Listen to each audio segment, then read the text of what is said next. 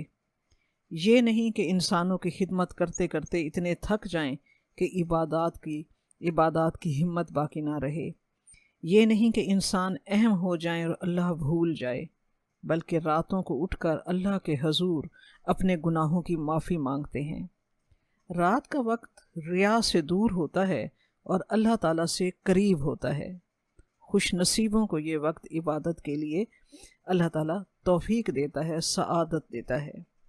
بخاری اور مسلم میں حضرت عائشہ رضی اللہ تعالیٰ عنہا سے روایت ہے کہ آپ صلی اللہ علیہ وآلہ وسلم نے اول رات، درمیانی رات اور آخری رات میں وتر پڑھے۔ سب سے آخری وقت آپ کا وتر پڑھنے کا سحری تک کا تھا۔